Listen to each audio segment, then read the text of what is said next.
Olá, tudo bem? Vamos começar mais um estudo aqui no nosso canal, Estudando o Espiritismo, e hoje vamos continuar a sequência de comentários que fazemos sobre páginas selecionadas do Evangelho segundo o Espiritismo.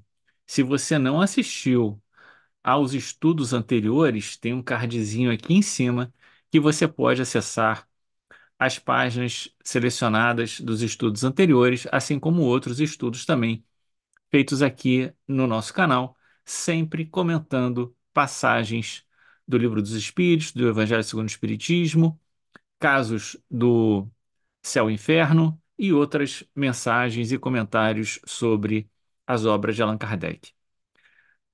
Hoje nós vamos fazer um comentário sobre o capítulo 17 e utilizar uma mensagem que é pouco comentada, que é a mensagem dos espíritos superiores e inferiores, do item 9 da parte das instruções dos espíritos, uma mensagem do espírito François Nicolas Madeleine, cardeal Morlot, em Paris, 1863. Essa mensagem, antes da gente ler a mensagem, vamos fazer um comentário primeiro sobre o espírito, vamos dizer assim, ahm, do, do capítulo. Nesse capítulo, chamado Sede Perfeitos, o primeiro item é exatamente os caracteres da perfeição.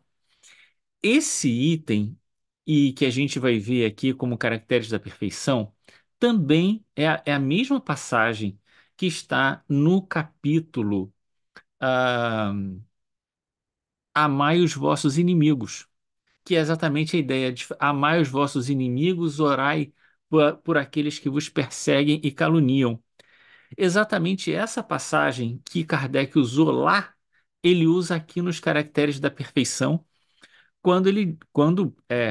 citando aqui Jesus, né, no Evangelho de Mateus, tem a passagem amai os vossos inimigos, que é usado lá também, né? Fazei o bem aos que vos odeiam e orai pelos que vos perseguem e caluniam, porque se somente amardes os que vos amam, recompensa tereis disso? Não fazem assim também os publicanos? Se unicamente saudardes os vossos irmãos, que fazeis mais do que os outros? Não fazem o mesmo os pagãos? Sede, pois, vós outros perfeitos, como perfeito é o vosso Pai Celestial. E no capítulo do Amai os vossos inimigos, há um complemento dessa passagem, quando diz: Porque faz com que o sol se levante é, para os justos e os injustos, e assim, né, segue um pouquinho mais à frente a passagem de Mateus. O importante aqui é retratar a ideia de que ah, os caracteres da perfeição englobam tanto o perdão das ofensas, né, quanto o fazer o bem indistintamente, né? São essas duas as questões. E a gente se reporta à ideia do perdão das ofensas porque, né, ah, esse elemento, né, que vem para nós como o princípio último da caridade, deve ser entendido para nós, né, como o caractere da perfeição, porque nós estamos num mundo ainda de provas e expiações em que a tendência nossa é revelar para os outros a nossa bondade, mas também as nossas imperfeições. Então, não é possível que numa experiência de longo prazo que você tenha com alguém, num relacionamento de longo prazo que você tenha com uma pessoa, essa pessoa e você mesmo não revele um ao outro tanto os seus caracteres positivos quanto as suas inferioridades. Portanto, é necessário que a gente, para conseguir conviver uns com os outros, exercite o perdão, né? O perdão como o ponto máximo que vai fazer com que a gente se liberte dessas experiências expiatórias, porque ainda estamos muito apegados ao olho por olho, dente por dente. Você me faz o mal, eu te faço o mal, né? Se você me ama, eu te amo. Se você me odeia, eu te odeio. E a ideia da perfeição aqui é romper com isso e fazer com que a gente consiga ser constante no bem, independente do que os outros nos façam. E perceba uma coisa: se esse critério de perfeição ele está relacionado a essa condição de inferioridade nossa, isso significa que quando nós chegarmos no ponto de sermos constantes no bem, certamente teremos outros patamares, outros objetivos, outras percepções de perfectibilidade que não nos é dado ainda alcançar. Muito bem. Exatamente por causa disso, quando nós pegamos a questão 886 do Livro dos Espíritos, que fala sobre a caridade, nós vamos ver que Kardec vai se reportar à relação entre superiores e inferiores, que é algo que a gente não observa muito quando se fala da caridade. Vamos observar porque é na nota de Kardec que essa menção vai aparecer. Na questão 886, é aquela pergunta que diz: qual o verdadeiro sentido da palavra caridade como entendida por Jesus? E a resposta todos nós conhecemos: benevolência para com todos, indulgência para as imperfeições dos outros e perdão das ofensas. O perdão das ofensas é o coroamento, né, do princípio da caridade, como afirmamos. A partir disso, Kardec então vai fazer uma nota dizendo o seguinte: o amor e a caridade são um complemento da lei de justiça, pois amar o próximo é fazer-lhe todo o bem que nos seja possível e que desejáramos nos fosse feito. Tal o sentido das palavras de Jesus: amai-vos uns aos outros como irmãos. Muito bem, continua Kardec na sua nota. A caridade, segundo Jesus, não se restringe à esmola, abrange todas as relações em que nos achamos com os nossos semelhantes, sejam eles nossos inferiores, nossos iguais ou nossos superiores. Olha aqui a referência aos inferiores e aos superiores que eu havia mencionado. Continua Kardec. Ela nos prescreve a indulgência, porque de indulgência precisamos nós mesmos, e nos proíbe que humilhemos os desafortunados, contrariamente ao que se costuma fazer. Então, veja que Kardec está nos falando, né, que a caridade prescreve para nós a indulgência, porque de indulgência precisamos nós. A indulgência é a disposição para perdoar, né? E todos nós, nas nossas relações, precisamos saber que ao construir uma relação com o outro, nós temos que estar dispostos a perdoar aquela pessoa nas suas imperfeições, porque todos nós temos as nossas imperfeições. E continua: apresente-se uma pessoa rica e todas as atenções e deferências lhe são dispensadas. Se for pobre, toda a gente como que entende que não precisa preocupar-se com ela. No entanto, quanto mais lastimamos seja a sua posição, lastimosa seja a sua posição, tanto maior cuidado devemos pôr em não lhe aumentarmos o infortúnio pela humilhação. Então, quando a gente lida com alguém superior a nós, do ponto de vista material, social, econômico, social, a gente, né, dá todas as deferências, trata com maior respeito, maior cuidado. Se for uma pessoa inferior, em geral, a gente acha que não deve prestar muita atenção, é o que nos diz Kardec.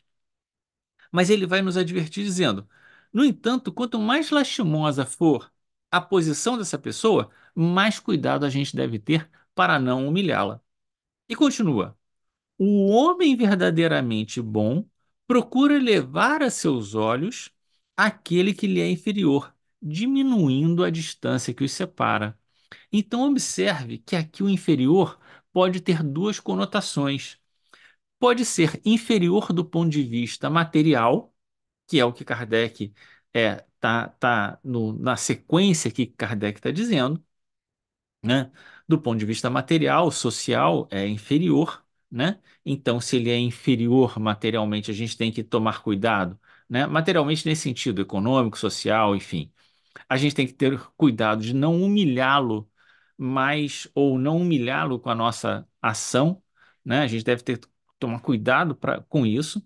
E, ao contrário de colocá-lo para baixo, já que ele já está numa posição inferior, ao contrário, elevá-lo.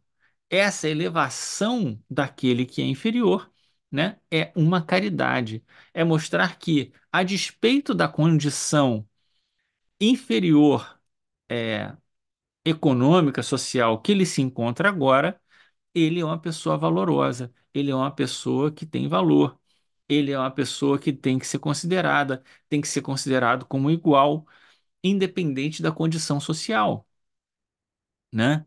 Então, numa relação que se estabelece com alguém que não está na mesma posição social que você, porque quando é superior, a gente sabe como tratar, com respeito, com consideração.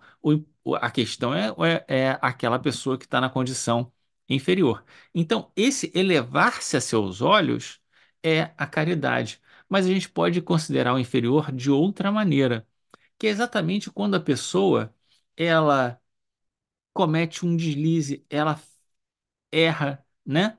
É como a mulher adúltera foi pega em adultério. Então é como se ela tivesse numa condição de inferioridade moral em relação aos outros que estão ali, né? Jesus não a humilha, Jesus diz: vai, não peques mais, né? Jesus diz: quem tiver sem pecado, que atire a primeira pedra. O que que Jesus faz? Iguala ela aos outros, né? Mostra que ela não é diferente dos outros, embora pareça. Então, a inferioridade pode ser também quando nós cometemos um engano e aí nós parecemos, né? O outro parece para nós, né? Como inferior moralmente, mas é o que a gente está aqui aprendendo. Todos nós temos nossos erros, os nossos defeitos. Então, o que que nós temos que entender? Você cometeu um erro, olha, vamos pensar, tentar não fazer mais isso, vamos, né? Vamos reconsiderar essa questão. Mas fica tranquilo, porque todo mundo tem os seus erros, todo mundo comete seus erros, né? Então a grande questão é buscar elevar aquele que é inferior. Então, a partir dessa consideração, vamos ler aqui a mensagem do Evangelho segundo o Espiritismo, que é os inferiores e os superiores. Vamos ver o que o espírito, então, François Nicolas Madeleine, tem para nos dizer sobre isso. Vamos ler a mensagem primeiro e depois fazemos algumas considerações. A autoridade, assim como a riqueza, é uma delegação de que terá de prestar contas àquele que dela se acha investido. Não julgueis que ela lhe seja conferida para proporcionar-lhes o vão prazer de mandar, tampouco como acredita erroneamente a maioria dos potentados da terra como um direito, uma propriedade. Deus, aliás, lhes prova constantemente que não é nenhuma nem outra coisa, pois a retira quando lhe apraz. Se fosse um privilégio inerente às suas personalidades, seria inalienável. Ninguém pode dizer que uma coisa lhe pertence quando pode ser tirada sem o seu consentimento. Deus confere autoridade a título de missão ou de prova, quando julga conveniente e a retira quando bem entende. Quem quer que seja depositário de autoridade, seja qual for a sua extensão, desde a do Senhor sobre o seu servo até a do soberano sobre o seu povo, não deve esquecer que tenhamos a seu cargo, que responderá pela boa ou má diretriz que deu aos seus subordinados, e que sobre ele recairão as faltas que estes venham a cometer, os vícios a que sejam arrastados em consequência dessa diretriz ou dos maus exemplos, do mesmo modo que recolherá os frutos da solicitude de que usar para os que reconduzir ao bem.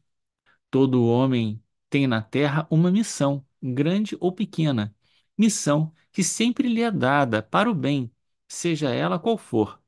Quem a falsear em seu princípio está, pois, falindo em seu desempenho. Assim como Deus pergunta ao rico: Que fizeste da riqueza que tens em tuas mãos? Deveria ser um manancial a espalhar a fecundidade à tua volta? Igualmente perguntará àquele que dispõe de alguma autoridade: Que uso fizeste dessa autoridade? Que males efetastes? Que progresso facultastes? Se te dei subordinados, não foi para os que o fizeste escravos da tua vontade, nem instrumentos dóceis aos teus caprichos ou à tua cupidez?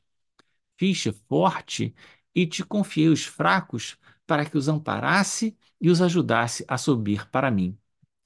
O superior que se acha compenetrado das palavras do Cristo não despreza ninguém que esteja abaixo dele, porque sabe que as distinções sociais não prevalecem diante de Deus. O Espiritismo lhe ensina que, se eles hoje lhe obedecem, talvez já lhe tenham dado ordens, ou poderão dá-las mais tarde, e que ele então será tratado conforme haja tratado. Se o superior tem deveres a cumprir, o inferior, por seu lado, também os tem, e não menos sagrados. Se esse último for espírita, sua consciência lhe dirá melhor ainda que não pode considerar-se dispensado de cumpri-los, nem mesmo quando seu chefe deixe de cumprir os que lhe competem, porque sabe que não deve retribuir o mal com o mal e que as faltas de uns não justificam as faltas de outros. Se a sua posição lhe traz sofrimentos, dirá que sem dúvida os mereceu, porque ele mesmo outrora talvez tenha abusado da sua autoridade, cabendo-lhe por sua vez experimentar o que fizera sofrer aos outros. Se se vê forçado a suportar essa posição por não encontrar outra melhor, o Espiritismo lhe ensina a resignar-se como uma prova para a sua humildade necessária ao seu adiantamento. Sua crença o guia na maneira de conduzir-se e o leva a proceder como gostaria que seus subordinados procedessem para com ele, caso o fosse o chefe.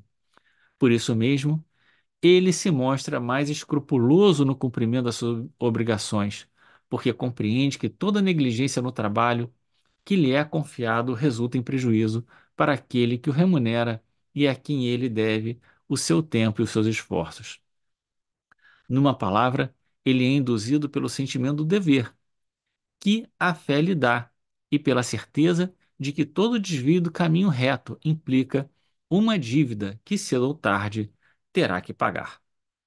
Muito bem, uma mensagem grandinha, né? E cheia de elementos importantes para a gente comentar. A primeira coisa que a gente tem que observar é que é ressaltado na mensagem a ideia de que a autoridade, assim como a riqueza, ela é uma concessão de Deus para algumas pessoas, né? E que não é uma propriedade da pessoa, não é necessariamente por conta da virtude da pessoa, né? A gente pode dizer, mas eu fiz tanto, eu batalhei, eu consegui pelos meus caminhos. Sim, porque isso estava no cabimento da lei, né? Isso estava de acordo com a vontade de Deus, num certo sentido. Porque senão, você poderia fazer tudo certo, né? E não acontecer. Então, esse é o primeiro ponto que a gente deve é, observar, né? A autoridade é uma delegação a que nós temos que prestar contas, né? Deixa eu ver aqui ó, como é que tá. que terá que prestar contas. Então, tudo aquilo que nos é dado, que nós recebemos, que é condição da nossa existência, que está conosco, mas não é nossa propriedade, nós temos que dar conta disso, né? Assim como nós temos que dar conta daquilo que fizemos da riqueza, teremos que dar conta também da, é, da nossa autoridade. Então, Deus confere autoridade como uma missão ou como uma prova, né? Que julga conveniente e retira quando bem entende. Então, o que que você está fazendo, né? É, do ponto de vista espiritual, do ponto de vista que isso é uma concessão que Deus te dá e que você tem que fazer para que, no limite, como a gente vai ver ali, o objetivo geral é fazer com que as pessoas tenham bons exemplos e que a sua autoridade ajude a que cada um, né, se aproxime de Deus. É isso que a gente vai ver, né? Quem quer que seja depositário dessa autoridade, seja qual for a extensão, desde o Senhor sobre o seu servo até o seu soberano soprou, não deve esquecer que tem almas ao seu encargo e que responderá, né, pelas diretrizes que lhe deu seus subordinados, pelos exemplos que dá, né? E se os subordinados fizerem isso ou aquilo por conta das diretrizes do Senhor, do soberano ou daquele que tem autoridade, ou se sentirem influenciados pelos exemplos que aquele que tem autoridade é, é, os exemplos que aquela pessoa que tem autoridade dá e acabarem se desvirtuando no caminho, essa pessoa então terá, sofrerá as consequências desses comportamentos. E aí, o Espírito vai trazer uma outra ideia para a gente muito importante. Então, a ideia da prova e da missão é uma ideia que, na maior parte das vezes, a gente esquece, não é? A gente tem a ideia de que a autoridade é só uma circunstância da vida e não se dá conta de que nós seremos chamados a responder pelos efeitos, pelos resultados que a nossa autoridade teve sobre os outros. E aí, então, era o que eu estava dizendo, o Espírito vai nos lembrar esse ponto que me parece também um ponto muito importante, esquecido pelas pessoas. Todo homem na Terra tem uma missão, grande ou pequena. Por que que isso é importante? Porque lá na questão 132 do Livro dos Espíritos, diz que o objetivo da encarnação é tanto expiação quanto missão. E na interpretação da questão 132, sempre há a ideia de que a missão é dos grandes missionários, esquecendo que todo homem na Terra também tem uma missão, seja grande, seja pequena. A própria maternidade e paternidade são missões, né? E agora nós estamos observando que os postos de comando também são, né, experiências de prova ou missão, não necessariamente expiação. Então a gente pode falir ou ser bem-sucedido na nossa missão. Seguindo, o superior, que se acha compenetrado das palavras do Cristo, então agora qual é, né, a forma que aqueles que têm autoridade devem se comportar, é exatamente a ideia de não desprezar ninguém que esteja abaixo dele, porque sabe que as distinções sociais não prevalecem diante de Deus. O Espiritismo nos ensina que quem hoje manda, amanhã pode ser mandado. E a mensagem da rainha, lá no capítulo 2 do Evangelho, né, ela é muito elucidativa em relação a isso, né? As posições sociais não correspondem às condições morais. Então, você pode estar numa posição social de comando em- a- a- e o seu subordinado ser muito mais evoluído que você. Não tem nenhum problema em relação a isso, né? E aqui a gente poderia ainda casar essa interpretação com a interpretação que a gente viu da questão da caridade. Kardec vai dizer que mais do que não desprezar ninguém é fazer a inversão, é elevar aquele que lhe é inferior. E aí, o final da mensagem vai trazer para a gente uma outra ideia, quer dizer, a relação entre superiores e inferiores, você tem os superiores que devem se atentar para o caráter missionário e provacional da sua posição, mas quem está sendo gerido, quem está sob o comando dos outros, também deve se atentar para essa condição. Ser subordinado, estar numa posição de ser mandado, pode ser também uma prova, não sei se missão, mas certamente uma prova, né? Como é que você responde diante dessa prova? Então, ele vai dizer: se o superior tem deveres a cumprir, o inferior, por seu lado, também os tem, e não menos sagrado. Se for espírita, tem a sua consciência que dirá que ainda não pode considerar-se dispensado de cumprir, nem mesmo quando seu chefe deixe de cumprir o que lhe compete, porque sabe que não deve retribuir o mal com o mal e que as faltas de uns não justificam as faltas do outro. Então aqui é importante a gente esclarecer uma coisa. O espiritismo ele não tem necessariamente uma visão resignada do mundo. Quer dizer, o mundo é assim, vamos ficar assim.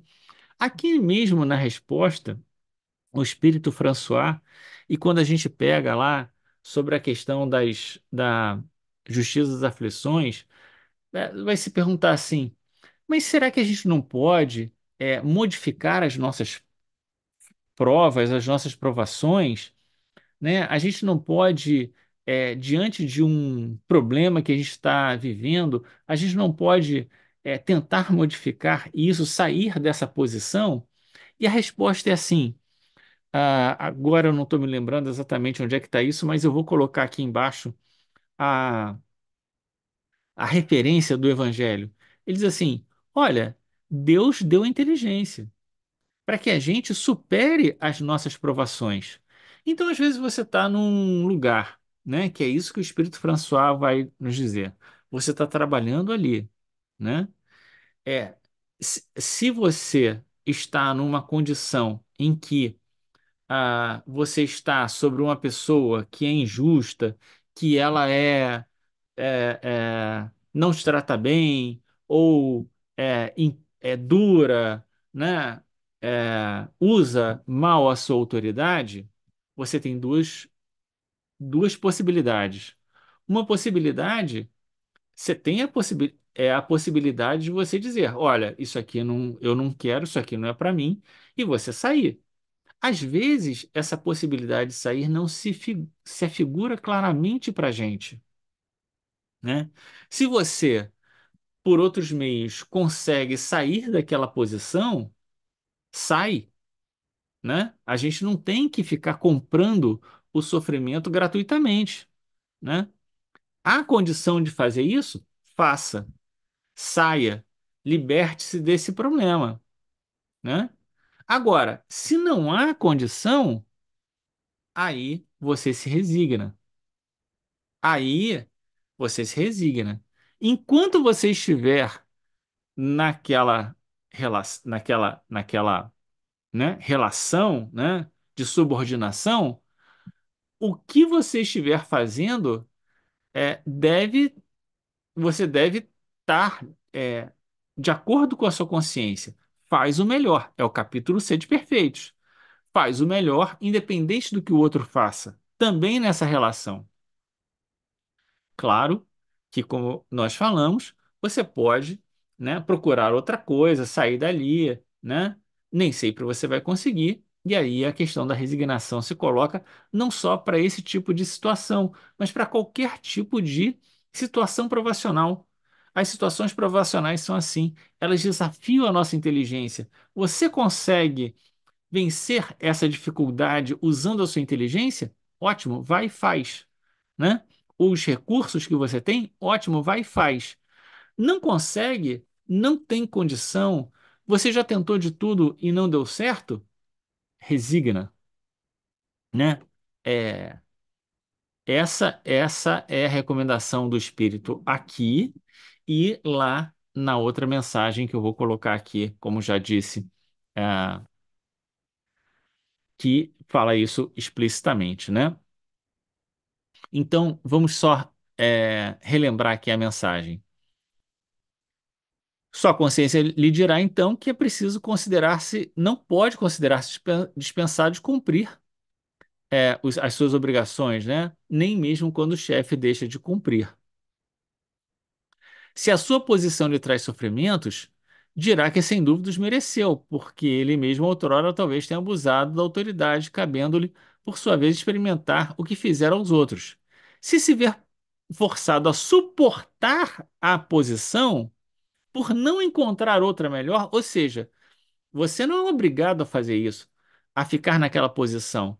Mas se as circunstâncias são tais que você não vê outra coisa e só consegue permanecer ali, e ali é o lugar onde você consegue, por exemplo, tirar o seu ganha-pão, né? Manter-se à vida, então o Espiritismo lhe ensina a resignação, porque isso é uma prova de humildade, necessária ao seu adiantamento. Sua crença o guia de maneira a conduzir-se e o leva a proceder como gostaria que seus subordinados procedessem para com ele, caso fosse chefe. Por isso mesmo, ele se mostra menos escrupuloso no cumprimento das suas obrigações, porque compreende que toda negligência do trabalho que lhe é confiado resulta em prejuízo para aquele que o remunera e a quem ele deve o seu tempo e seus esforços. Numa palavra, ele é induzido pelo sentimento do dever, que lhe dá a fé, a certeza de que todo desvio no caminho reto implica, sem dúvida, cedo ou tarde, uma dívida que terá que pagar, tanto o subordinado em relação ao superior, quanto o superior em relação ao subordinado. Muito bem, mensagem rica de aprendizados. E eu agradeço a você por ter chegado até aqui. Certamente, esse capítulo Sede Perfeitos traz para nós um conjunto grande de mensagens que poderiam ter sido objeto aqui da nossa reflexão, mas vamos ficar hoje por aqui com essa reflexão sobre inferiores e superiores, lembrando que ela é extremamente relevante para pensarmos também a questão da caridade, como falamos. Muito obrigado por ter chegado até aqui. Fica com Deus, um grande abraço e que Deus abençoe a você, a sua casa, a sua família, a sua vida. Que a gente possa se encontrar no próximo estudo para mais uma reflexão. Fica com Deus.